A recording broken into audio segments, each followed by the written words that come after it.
Stat stuff. Take a coin. A penny, dime, nickel, or quarter. Anything as long as it has two sides. Now flip it. What is the probability that it lands on heads? Well, it's a 50-50 shot, so the answer will be 50%. Simple, right? Now, let's flip two coins. What is the probability that both coins land on heads? Well, the chances of getting the first coin to land on heads is 1/2. Then the chances of the second coin to land on heads is 1/2 of that. So the final probability is 1/2 times 1/2, which makes 1/4. What if you wanted to flip 2,000 coins? Well, you could just use an exponent. Just plug in 0.5 by the power of 2,000 to your school-provided TI-84 calculator. But what if you wanted to flip 3,718 weighted coins, each with a 70% chance of landing on heads, and find out that the probability of 92% landed on heads? That's a problem that cannot be solved through simple number crunching. Instead, you could use this formula. Then, you could make high school students memorize this formula until the day of the unit test, after which point it can be promptly forgotten. All without even answering basic questions such as, what are binomial distributions? And why are they useful? For example, take a textbook definition of a binomial distribution. A discrete distribution, where you can count in whole numbers instead of measuring in between intervals. This distribution has a fixed number of trials, with each trial having two mutually exclusive outcomes, and all trials having the same probability of success and being independent of each other. While this definition does define a binomial distribution, it does not describe it, and certainly does not provide the intuition needed to understand it. Oh, and remember this, it's very important. When looking for x in a binomial problem, know that x represents the number of successes observed in the distribution. Let's take a look at some examples. Consider the following and help me decide whether or not it is a binomial distribution. If not, think back to the properties of binomial distributions and figure out what differentiates the examples from them. First example, finding the number of broken eggs in a carton of dozen. Chicken. Let me give you a few seconds to figure out this one. Yeah, this is a binomial distribution. We have a fixed number of trials. The trials are each independent of one another, and we only have two outcomes, if it cracks or if it doesn't. Okay, let's move on to the next example. Dealing 10 cards and seeing how many are red. This one's a little bit harder, so make sure to think about it carefully.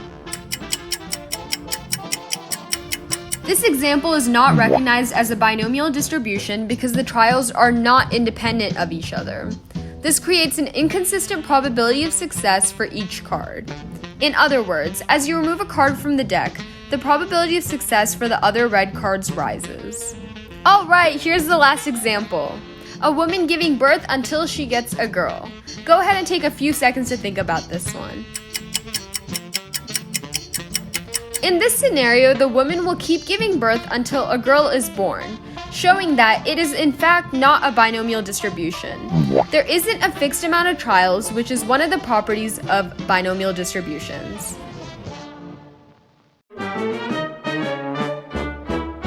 The binomial probability distribution tends to be bell-shaped when one or more of the following two conditions occur. The sample size is large, or the probability of success on a given trial is close to 0.5. So even if the sample size is small, but the probability of success is close to 0.5, the distribution will still be bell-shaped. Same goes for if the probability of success is far from 0.5, but the sample size is large enough. It will still remain bell-shaped. However, the binomial probability distribution tends to be skewed when neither of these conditions occur. When the probability of success increases, the histogram shifts to the right. This means that the shape of the distribution changes from skewed right to symmetric to skewed left. As a result, the mean increases. In addition, the standard deviation increases up to 0.5, then starts to decrease as the probability of success increases. Now you know a little bit more about how binomial distributions work. However, you weren't able to grasp the idea enough by this point.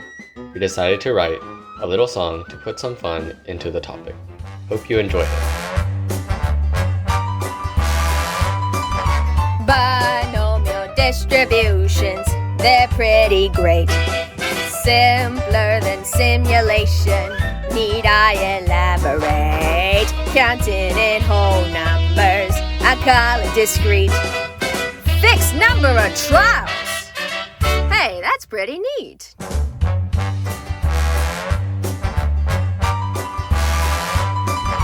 Binomial distributions. That's right. Look for success.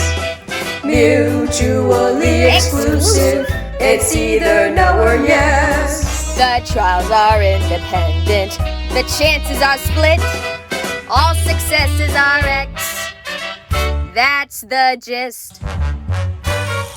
The probability formula is a little complex. So here's a calculation shortcut bound to make you impressed. Trials, probability, and X value. Pretty simple, huh? Binomial distributions, they're pretty great. Pretty great! Think of a triple coin toss, no need to complicate. When P starts increasing, the mean's on a rise. Standard devs up and down. Surfing right.